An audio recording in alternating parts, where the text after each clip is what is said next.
Siendo las 8:38 en este gobierno de la mañana, Z101, en este martes 3 de este mes de mayo 2022, recibimos en esta cabina histórica la presencia del ministro de Economía, Planificación y Desarrollo, el economista Miguel Seara Hatton, hombre de larga experiencia de los dominicanos, del grupo de dominicanos egresados de la Academia Mexicana de las universidades de ese país que tan buenos profesionales ha dado, y por supuesto ahora en la condición de servidor público al frente de este importantísimo ministerio, del cual estaremos hoy hablando de sus políticas, de todo lo que abarca, de las decisiones que se han tomado en este sentido, en materia de aranceles, en materia de la lucha de algunos por proteger, entienden, el sector productivo nacional, y de otros por abaratar los costos de producción, sobre todo la parte de los alimentos que tanta importancia tienen en nuestra nación. Damos la bienvenida y el saludo cordial para iniciar de inmediato nuestra ronda de preguntas. Bienvenido, señor Miguel Seara Hatton, a este gobierno de la mañana. Muchas gracias, un placer estar aquí con ustedes hoy. Hemos visto, ministro, en las últimas horas declaraciones de economistas, especialistas, que están hablando de que el mantenimiento por parte del gobierno de la República Dominicana de los subsidios y de ayudas a diferentes sectores de la población van a terminar afectando definitivamente a la economía de este país, desestabilizando la economía. ¿Usted qué cree? Mira, yo creo que lo que está ocurriendo es que estamos, rompiendo paradigmas.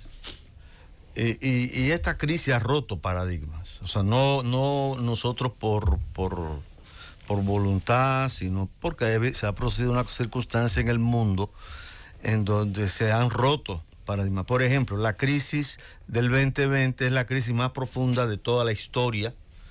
Desde que tenemos cifras, es la crisis más profunda. Estamos hablando de 1900 para acá. Fue una crisis en donde se afectó al 90% de los países del mundo. Hubo un crecimiento negativo. Así que, y eso obligó a que los países tuviesen que buscar recursos de muchas partes para poder financiar el impacto de la pandemia. Aquí aproximadamente tuvimos que buscar alrededor de 200,000 millones de pesos para enfrentar esta situación. Ahora tenemos, a partir del 24 de febrero, había un proceso inflacionario como consecuencia de la pandemia, asociado a un shock de oferta, vinculado a que había un problema de desabastecimiento, había dificultades de transporte. Eso iba en vía de solución. Cuando viene la guerra, bueno, el 24 de febrero, eso otra vez vuelve a disparar en los precios de los productos internacionales, y estamos planteando una nueva crisis que puede durar 1 o 2 años, no se sabe. Ahora, ¿cómo nos ha ido fiscalmente hasta ahora? En este año. El año pasado no fue muy bien, ¿no? Yo creo que eso estamos claros. Sí. En términos fiscales, o sea, el déficit fiscal se redujo de 7.9 que teníamos en el año 20 a alrededor de 3, 2.9 más o menos, y en este año proyectamos 3%. Entonces, en las primeras 16 semanas, ya ahora empezamos la número 18.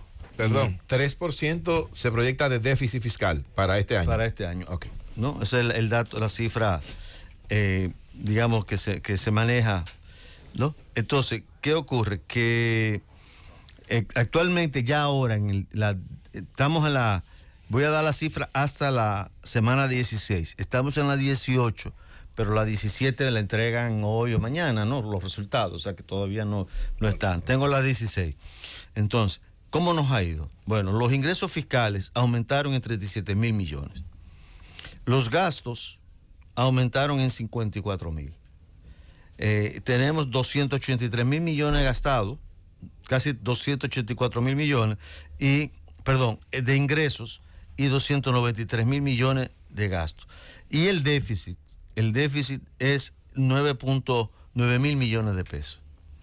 O sea que a la semana 16, el déficit es equivalente a menos 0.1, o sea, la décima parte de un 1%. Es decir, que en esta primera 16 semanas hemos podido manejar la situación perfectamente. No es un problema por ahora, O sea, puede ser que mañana, en los próximos meses se complique, pero por ahora es un problema, una situación manejable. Bien, doctor Miguel Seara Hatton, nos gustaría saber cuál es la proyección que tienen ustedes, las autoridades económicas del gobierno, con relación a la inflación para los próximos meses? ¿La proyección cuál es? ¿Que aumente o que disminuya el nivel de inflación que tenemos en la República Dominicana? La inflación promedio que se calcula para el año 22 está alrededor del 8%. Para el año 23 ya se espera que se reduzca. En el panorama macroeconómico del país, eso es lo que se espera para este año. El mes pasado tuvimos, creo que 0.90, algo así, de inflación. Lo que está ocurriendo es que el mes corriente con relación al mes anterior está bajando. Ok. Y, o sea, estamos así en enero, febrero y marzo. Con relación. Ha ido en descenso. Pero con relación al año pasado, todavía está subiendo muy ligeramente o no sube. Así que se empieza a ralentizar. Empieza a ralentizarse. O sea, hay indicadores claros de que, claro, estamos hablando de una situación, ahora no sabemos qué va a pasar con el petróleo, con esta decisión de Europa. Europa depende, casi el 40% de todo el gas que importa viene de Rusia, ¿no? Y la gran dependencia que tiene Europa del gas y del petróleo europeo, ruso, es muy grande. O sea, son cifras que van hay países que dependen prácticamente un 100%. Alemania, que sería el más importante, un 65%. ¿No? Depende de todo el gas ruso, ¿no? O sea que eso puede afectar, porque si definitivamente Europa deja de comprar el petróleo o el gas ruso, bueno, ¿dónde lo va a comprar? Tiene que ir al resto del mundo, pero el resto del mundo no ha aumentado la producción. Sobre todo, porque acuérdense que estamos en un proceso de transformación de la matriz energética, ¿no? Hacia eólica, o sea, energía renovable. Son más lentos de lo que mucha gente quiere. Por eso, pero hacer una inversión tan masiva como requeriría una infraestructura nueva para producir petróleo, para quemar petróleo, ¿no? O sea, tener acceso a ese petróleo implicaría unos niveles de inversión que no lucirían factibles en este momento y que muchas empresas están renuentes a hacerla porque están viendo un cambio en la matriz y un cambio tecnológico en el sector. Ministro, usted comenzó a hacer la explicación respecto al fenómeno de la inflación. Quisiéramos, usted como un especialista renombrado en la República Dominicana, que nos hiciera una explicación más detallada sobre cuáles son esos factores que están incidiendo actualmente en la inflación en la República Dominicana y si las medidas que hasta el momento ha tomado el gobierno dominicano han surtido el efecto que se esperaba. Mira, el origen es totalmente externo, está asociado a que sencillamente, por ejemplo, Ucrania y Rusia producen el 30% del trigo mundial, son grandes productores de trigo, de maíz, de soya, son productores tenemos el problema obviamente del gas, de petróleo, que nos afecta tremendamente, tenemos el problema del transporte, que se ve afectado en este momento, el transporte internacional, todos esos son factores, un choque de oferta, ¿no? Es un choque de oferta lo que tenemos. Ahora, ¿qué ha ocurrido en República Dominicana que no ha ocurrido en el resto del mundo? O que ha ocurrido menos en el resto del mundo, por ejemplo, en Estados Unidos. En Estados Unidos, ¿quién sostiene la actividad económica? El consumo. Y la inflación afecta mucho más al consumo que a la inversión. ¿Quién sostiene la actividad económica en la República Dominicana? Por lo menos en el año 21, desde el último trimestre del año 2020, todos los trimestres, ¿quién ha sostenido el nivel de actividad económica? La inversión, y básicamente la inversión privada. Del 12.3% de crecimiento que tuvimos en el año 21, aproximadamente entre el 65 y 68%, no me acuerdo exactamente el número, pero un número de ese orden de magnitud es explicado por la inversión privada, que es menos afectada por el índice de precios. Antes, aquí quien sostenía la actividad económica era el consumo, y por lo tanto el consumo es mucho más sensible a la inflación que la inversión. Hemos tenido la suerte de que quienes están empujando la actividad económica en la República Dominicana es básicamente la inversión. Bien, primero saludar la presencia suya en el gobierno. Yo sé que usted por lo menos representa un punto de equilibrio por su visión económica que tiene. Y sabemos que usted como economista está dentro de una corriente muy vinculada a lo que son los aspectos de carácter social. Aunque hay corrientes dominantes dentro del gobierno que quieren llevarse todo por el medio a través de esas corrientes neoliberales. No, pero no creo que haya esa corriente de gobierno. Todo el mundo aquí en este país acusa de neoliberal y son estatistas todos. Gracias, José Luis, por el aporte. Miren, entonces, resulta que el gobierno, en un programa de reducción importante de los precios de la canasta básica, ha colocado unos 60 y pico de productos para exonerarlo de aranceles, y ha habido, obviamente, dentro del sector productivo nacional algunas quejas. Sin embargo, hay unos ítems que a mí me llaman poderosamente la atención, que es la exención fiscal del pan sobao, del pan de agua, el pan baguette integral, molde, incluso congelado y demás panes que entran dentro de los ítems. Entonces yo digo, bueno, ¿qué cantidad de panadería tenemos nosotros acá en el país? Y ver cuál sería el impacto que tendría a esos pequeños y medianos industriales de la harina que generan una gran cantidad de empleo, el libre comercio de estos productos. Mira, lo que se ha planteado es lo siguiente, y no solamente lo ha hecho la República Dominicana, un gran número de países en América Latina y el mundo está haciendo lo mismo que estamos haciendo nosotros, porque estamos en una coyuntura. Y en esta coyuntura el principal problema es la inflación, no es el crecimiento. Ya nosotros estamos, a febrero habíamos crecido 6% en lo que va del año, ¿no? Entonces, es una decisión que tiene que ver con la inflación. Ahora, ¿qué detectamos? Bueno, se descubrió que primero la mayoría de esos productos entran libres de aranceles a la República Dominicana. Pero se descubrió que hay en otros mercados la posibilidad de importar o de comprar esos mismos productos todavía más baratos, ¿no? Entonces se abrió esa puerta para que en un periodo de 6 meses, que es lo que dura la medida, si no estamos en la necesidad de importar libre de arancel, se puede importar. Entonces es simplemente una puerta que se abrió. No es una política permanente, es como lo del tipo de cambio. Si discutimos el tipo de cambio, usted puede decir, ustedes han visto que el tipo de cambio se ha revaluado ligeramente.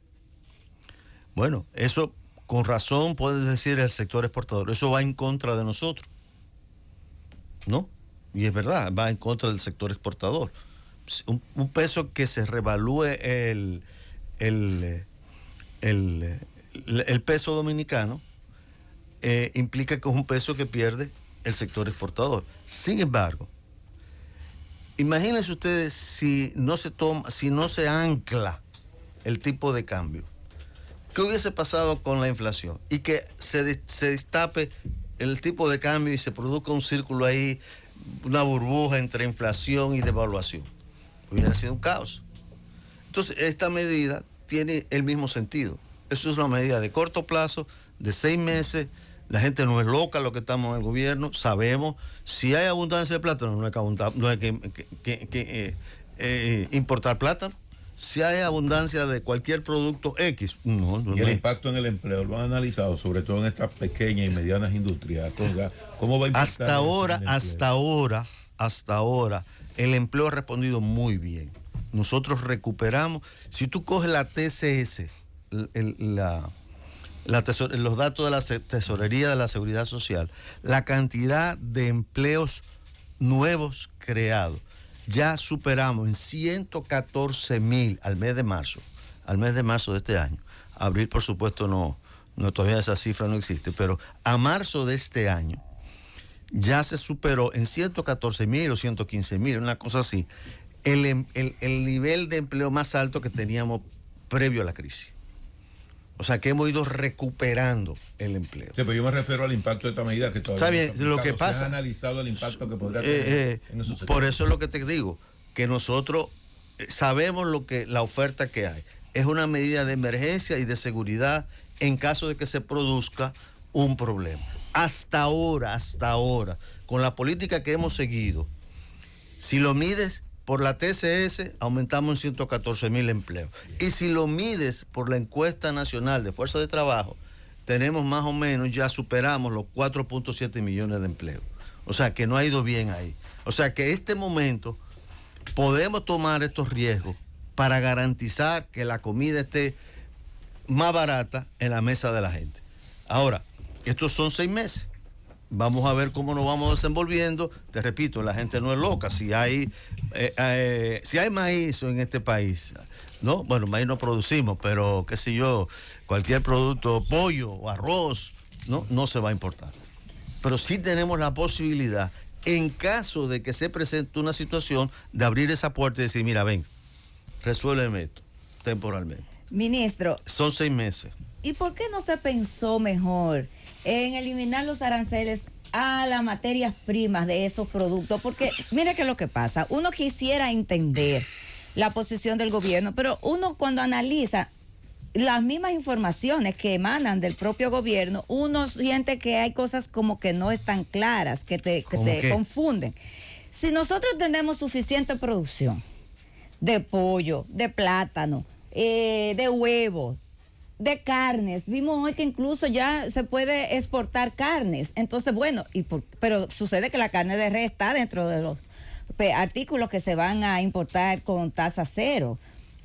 Entonces uno dice, pero si estamos en capacidad de exportar carne de res, ¿por qué vamos a importar carne de res?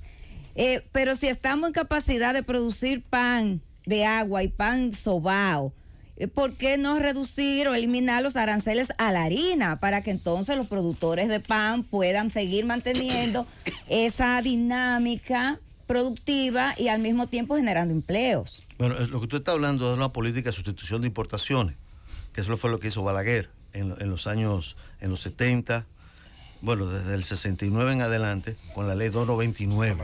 Eso es lo que usted está planteando. Ok.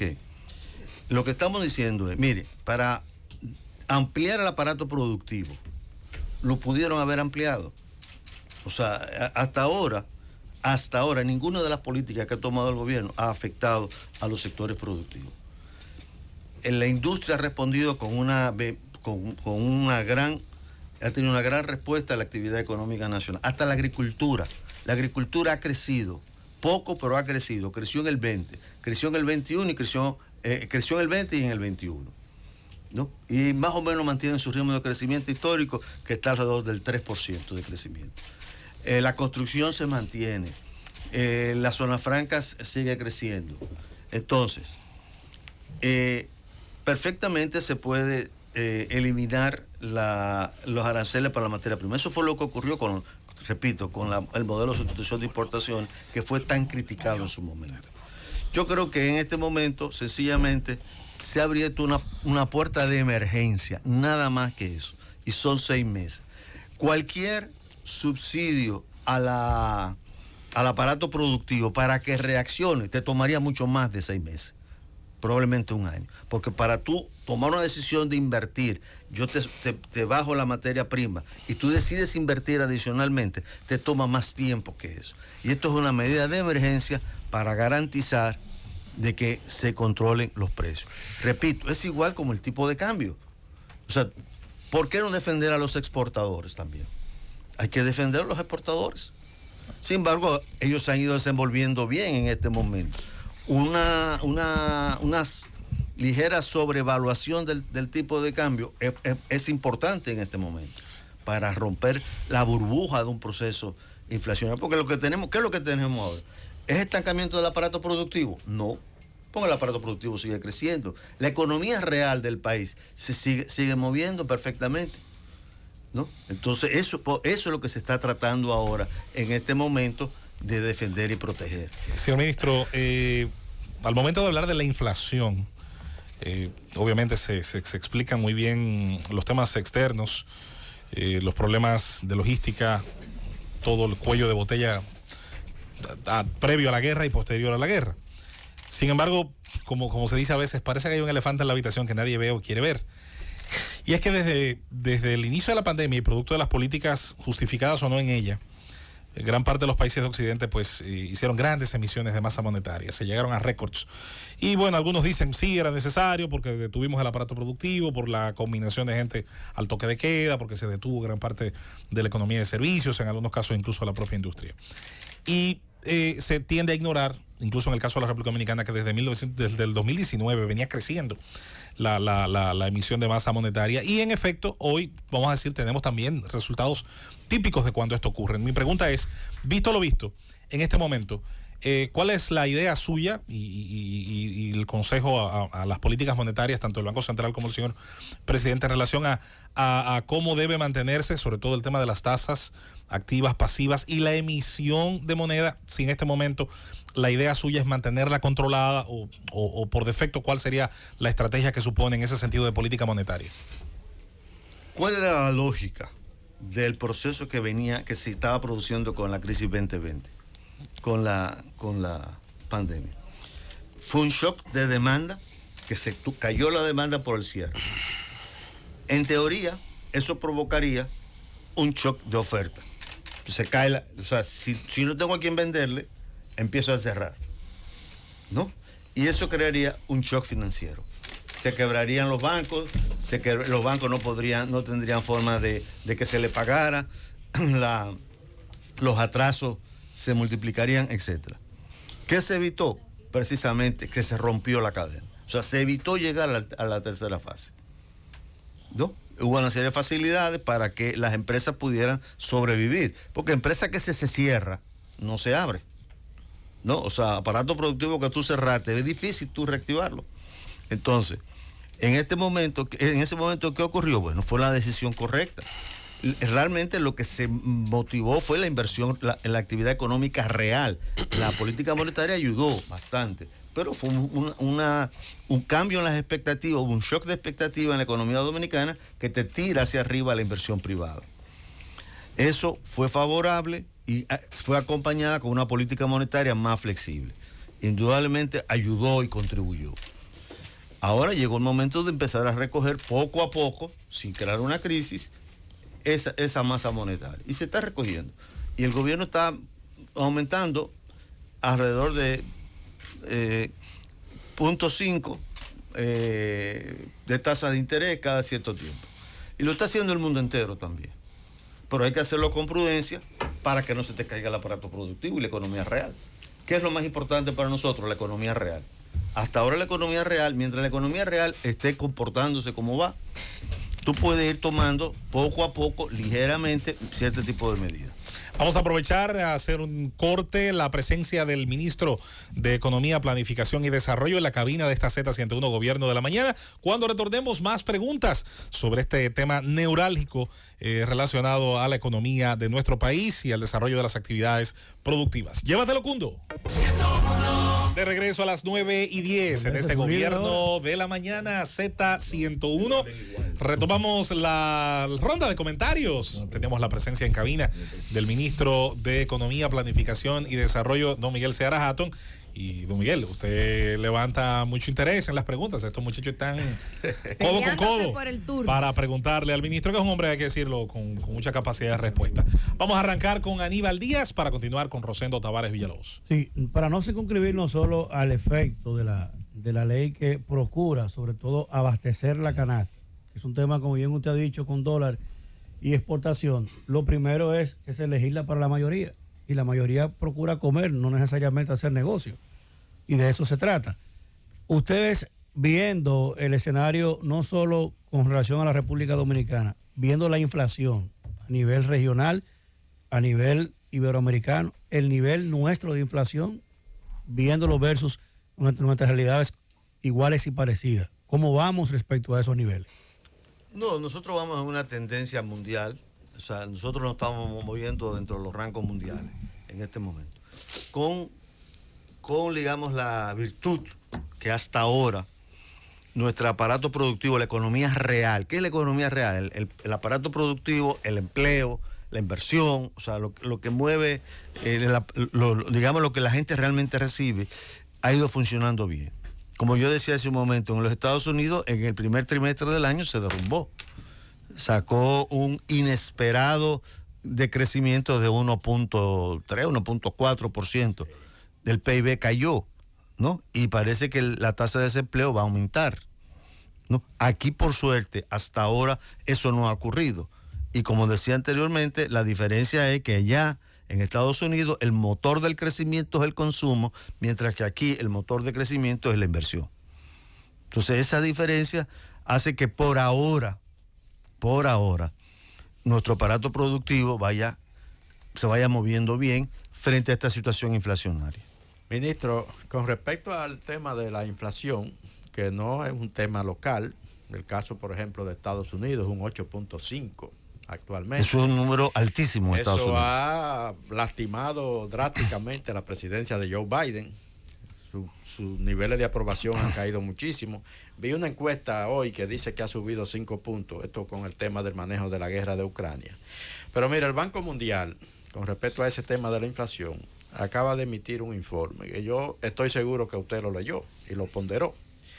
Y paso a citarlo específicamente. Dice el Banco Mundial que la guerra en Ucrania o el mundo postpandémico son factores que cooperan para apuntalar sus malas previsiones sobre el aumento del costo de la vida a escala mundial.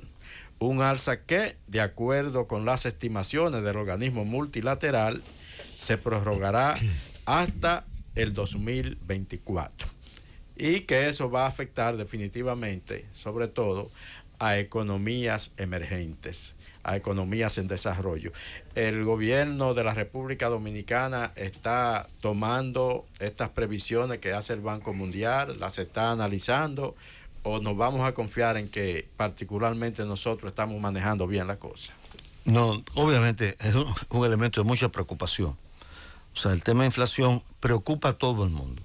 Y yo creo que si hay un tema que hoy día es general es ese. Ahora, te repito, estamos tratando de responder y de responder en la coyuntura, entendiendo que esto es una cosa muy dinámica y que se está moviendo. Fíjate que entre el año 21 se produjeron 10 ajustes salariales, ¿no? O sea, desde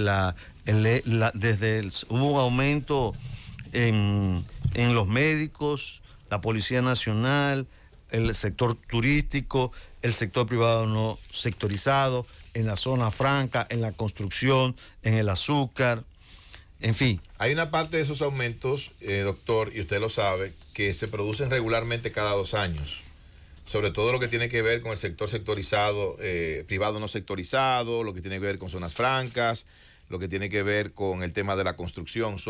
Cada 2 años se revisa eso a través del Comité Nacional de Salarios. Sí, correcto, pero aumentó un 24%, ¿no? Y lo promovimos hasta el punto de que si ustedes, por ejemplo, la pobreza aumentó en el año 21 0.49 y en el año 20 había aumentado como alrededor de 2.5, 2.6 puntos porcentuales.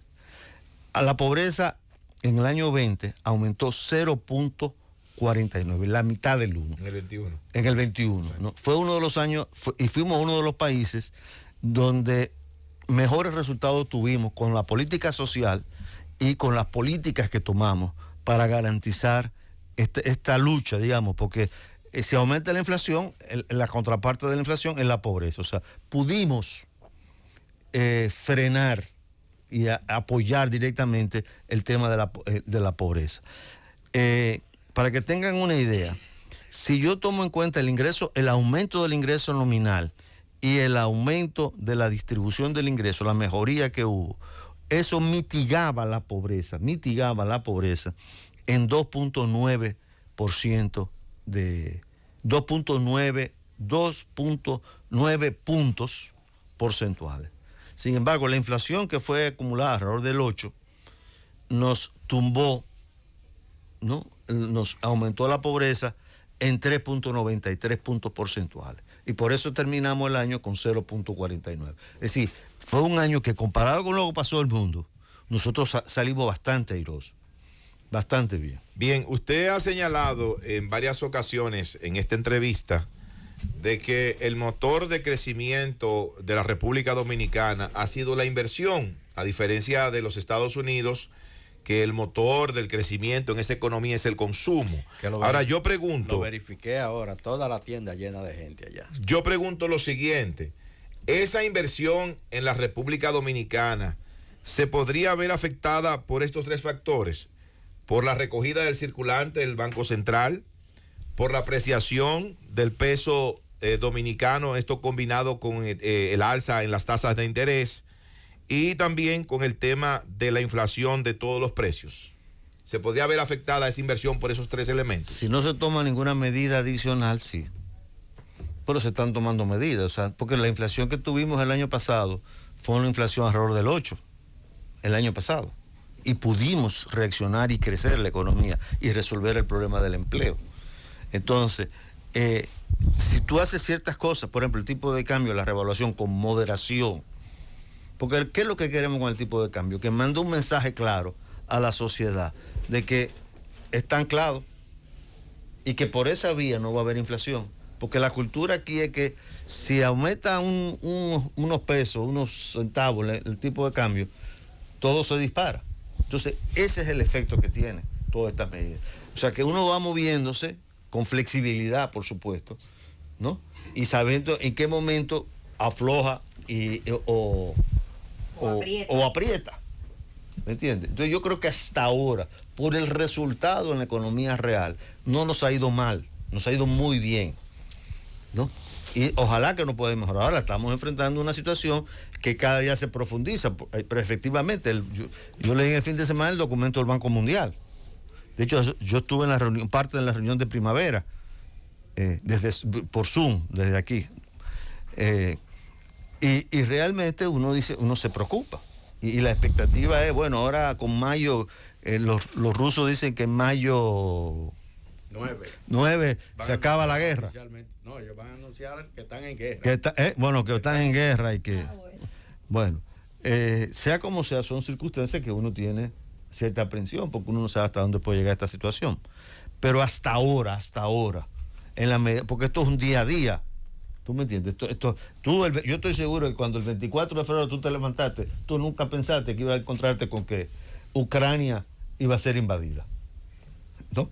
Entonces, cada día uno se encuentra en una situación nueva. Por ejemplo, ¿qué pasaría si definitivamente Europa empieza a comprarle petróleo al resto del mundo?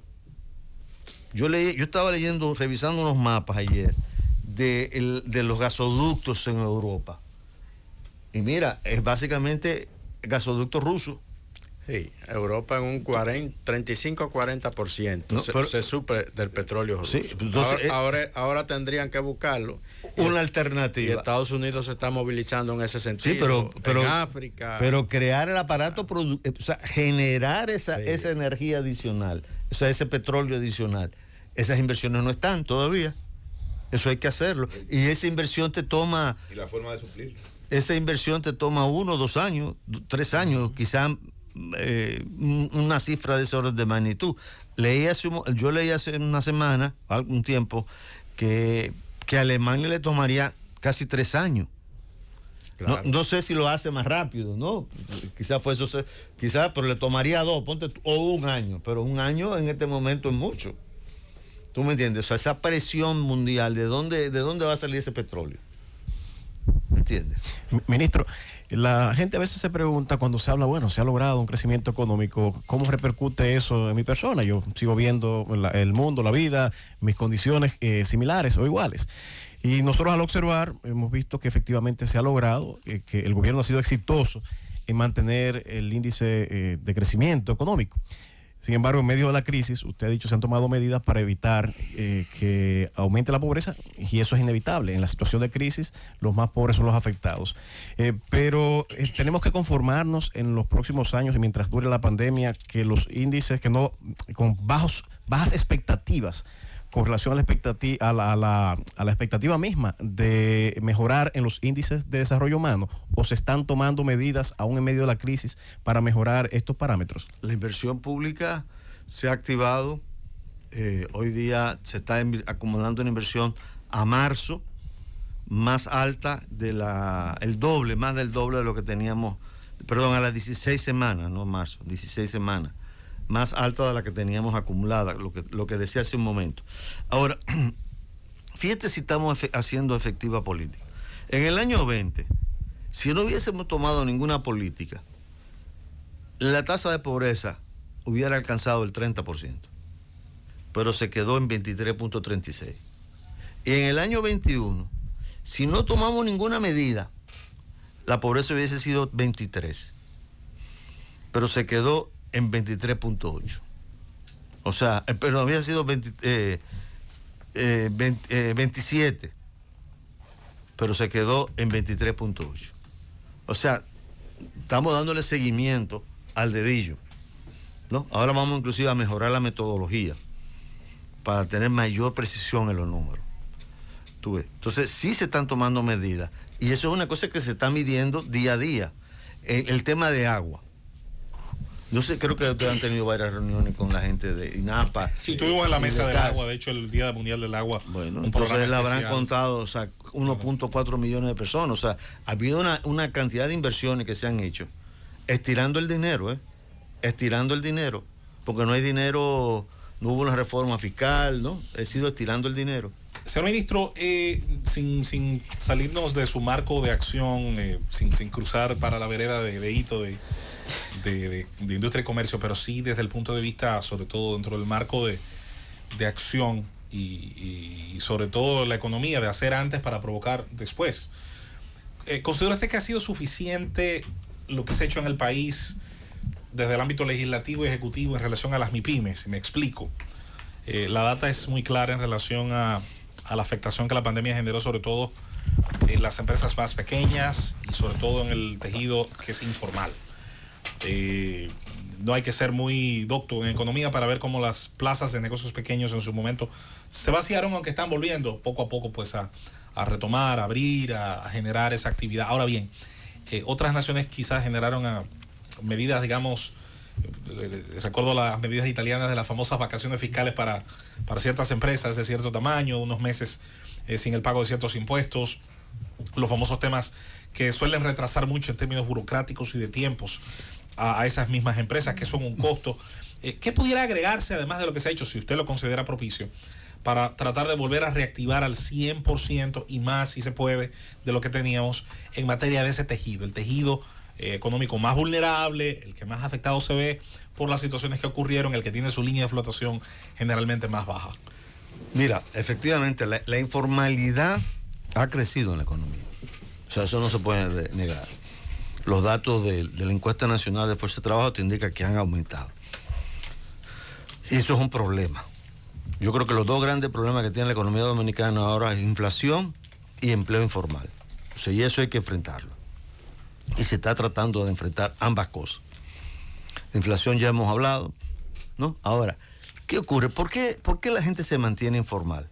Porque hay un problema de análisis de costo-beneficio. Tú le puedes poner el costo de formalizarte en cero.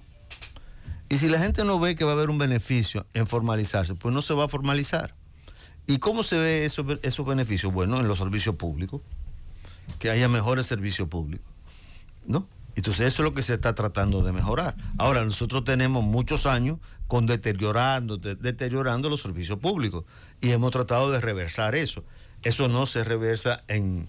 Porque si una microempresa, perdón, señor ministro, pagan sus impuestos, pero para garantizar la energía tiene que tener un inversor o una planta, para garantizar el agua tiene que tener un tinaco o una bombita ladrona, para tener seguridad tiene que tener un guachimán o tiene que tener una persona que cuide ahí también. Todos esos son costos extras que se supone que con el pago de los impuestos deben estar garantizados. Así es, efectivamente.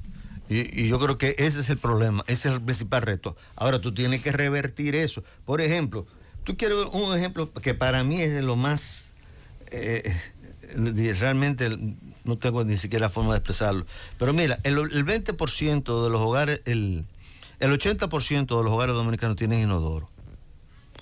Y aproximadamente el 80% de esos 80 no tiene conexión. No tiene al alcantarillado, sino que tiene una solución en el pozo séptico. Y ese es un sálvese quien pueda. Eso es sálvese quien pueda, ¿no? Por eso, ¿cuántos años tenemos con esa historia? Eso no lo vamos a revertir en 2 o 3 años. De hecho, el Pacto del Agua, para nosotros resolver el problema del Pacto del Agua, necesitamos 8.000 millones de dólares y necesitamos por lo menos unos 20 o 25 años. Wow. Y necesitamos una política de Estado que se mantenga esos 20, 25, 30 años, ¿no? Para poder enfrentar esta situación. Vamos a un segundo corte y retornamos con la parte final de esta interesantísima entrevista, porque de la economía se puede discutir mucho, aprender bastante y sobre todo tratar de comprender un poco la situación de las autoridades en un momento tan difícil como este que atraviesa el mundo y nuestro país. Vamos a la pausa, llévatelo, Cundo. A las 9:35 en este gobierno de la mañana, en este martes 3 de mayo de este año 2022. Avanzamos con la presencia en cabina del ministro de Economía, Planificación y Desarrollo, el doctor Miguel Seara Hatton. Vamos, Felipe, con las preguntas. Así es. Me gustaría, doctor Miguel Seara Hatton, que a ver si podemos tener un entendimiento. Nosotros tenemos una matriz energética a propósito del tema de la energía, que de acuerdo a las proyecciones ya hacia el 2024 estaríamos entrando ya en un déficit de oferta en función de lo que es el crecimiento de la economía, entre un 7 y un 10%, y que como resultado de eso se proyecta la necesidad de la construcción de una planta. El presidente Luis Abinader ha hablado del tema y se ha dicho la necesidad de la construcción de una planta a gas natural en la bahía de Manzanillo, pero no sé si ya se colocaron los términos de referencia del contrato, si hay financiamiento, si se convocó la licitación y para qué fecha se tiene planificado el gobierno anunciar ya la construcción de esa planta, para que cuando dentro de 2 o 3 años no tengamos de nuevo que buscar a Coyentri para que dispare todo lo que es el sistema eléctrico en la República Dominicana a través de su oferta eléctrica, una de las más caras de América Latina, que es la oferta que está haciendo empresas como Coyentri, CEPEN y otras empresas que operan, algunas de ellas con full oil y que están apagadas gracias a Punta Catalina. Mira, lo de Manzanillo tengo entendido que ya se está licitando, que tiene un financiamiento del BID, es crear también un centro de logística en Manzanillo a través del puerto.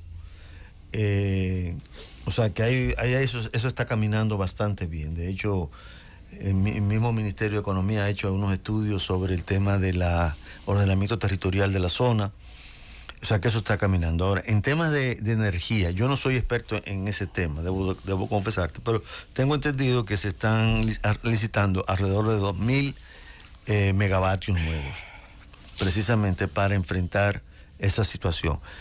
O se están licitando o ya empezaron a construir. Hay algunos que están en fase de licitación, otros están en construcción, y es básicamente una inversión del sector privado en este momento. O sea que la idea es tener una reserva fría, claro, para quizás 1 o 2 años más. Y abaratar el costo de esa matriz energética, porque usted recordará que nosotros por cerca de 20 años estuvimos produciendo energía eléctrica con full oil. Una de las más caras. Aquí se llegó a cotizar el kilo de energía a cerca de 22 centavos de dólares. Exactamente. Entonces eso es lo que se está haciendo en este momento.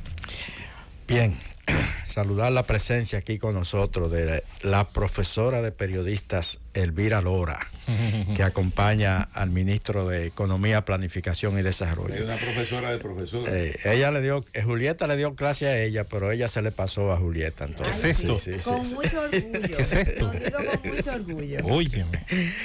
Ministro, de acuerdo a la coyuntura mundial, la situación actual, ¿cómo podríamos definir en sentido amplio el estado de la economía dominicana al presente y al futuro inmediato? Y si hay alguna iniciativa que a usted personalmente le gustaría que fuera implementada por el gobierno. Mira, yo creo que si tú te pones a ver, en el año 21 fuimos la 9ª economía mundial de crecimiento. Resolvimos en gran parte el problema del desempleo que se creó. No hemos resuelto el problema de desempleo, falta mucho más. Pero lo que se perdió más, se le ha agregado empleo. O sea, hemos superado esa situación. Hay que anotar que en el año 21 hubo un ingreso masivo de personas al mercado de trabajo que se habían sustraído en el año 20. Es decir, que si tú te pones a ver lo que por la economía real, más o menos hemos tenido un buen desempeño. Este año la expectativa de crecimiento está alrededor del 5% y a febrero hemos crecido un 6%. No tenemos datos, bueno, a marzo el dato que teníamos del empleo de la TCS, que era 114,000 empleos nuevos, adicionales a lo que teníamos en diciembre del 2019. Es decir, que más o menos ahí vamos caminando.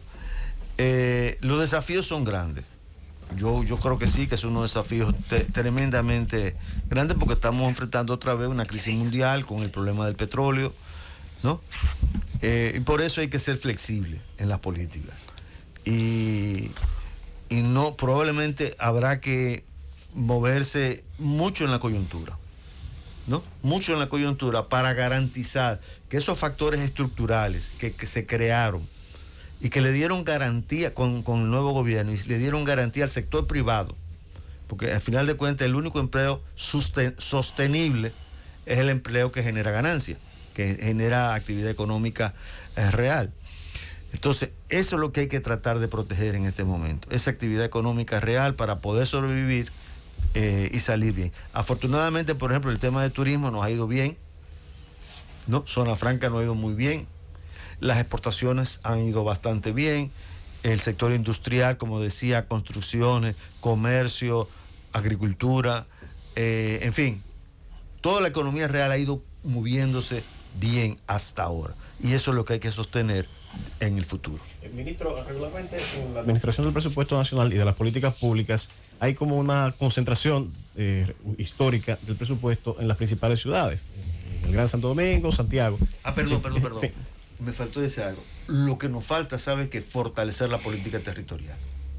Ahí viene. Ese es lo que estamos nosotros. Ley de ordenamiento territorial. Desde el Ministerio de Economía, Planificación y Desarrollo, tenemos que llevarle el crecimiento a donde vive la gente. En ese orden es que va nuestra pregunta. Como responsable de esa planificación estratégica y del Plan Nacional Plurianual, quisiéramos saber cuáles son esos planes que de alguna manera tiene el actual gobierno para ese desarrollo territorial.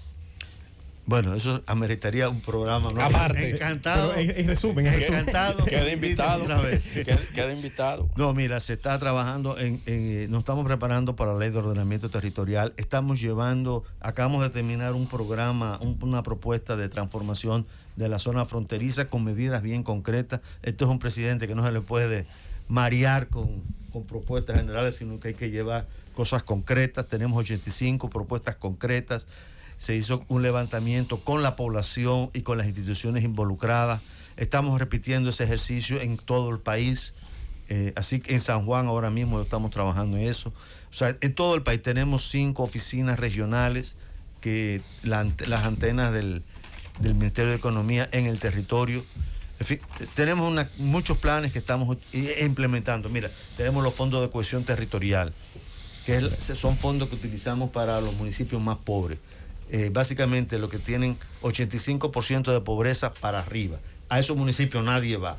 El Ministerio de Economía, Planificación y Desarrollo está asistiendo a esos beneficios con préstamos, con ayuda de proyectos, ¿no? O sea, nosotros ayudamos a financiar el gobierno, parte tiene que poner el municipio, proyectos que no pasen de 10 millones, ¿no? Tenemos una política de dispersión en el territorio, todo el tema de las asociaciones sin fines de lucro, que es sumamente importante. Estamos trabajando en, todo lo que es cooperación internacional, tratando que se amplíe todo el territorio. El tema de planificación territorial, estamos trabajando en eso. En fin, tenemos toda una gama amplia de cosas que estamos haciendo por el territorio. Esa debe ser nuestra principal prioridad, garantizar que el desarrollo le llegue a la gente donde reside. Queremos agradecer al ministro de Economía, Planificación y Desarrollo la presencia suya en cabina. doctor Miguel Seara Hatton, contestar estas preguntas, analizar junto a nosotros la actualidad en términos nacionales e internacionales y sobre todo cómo afecta la vida de los dominicanos. Como siempre, esta Z101 con las puertas abiertas a su presencia, a su visita y a su participación. Ojalá que en una próxima vez podamos ahondar mucho en ese tema del ordenamiento territorial, la inversión en las regiones del país. Muchas gracias, doctor Seara Hatton. Gracias a ustedes. Llévatelo, Cundo.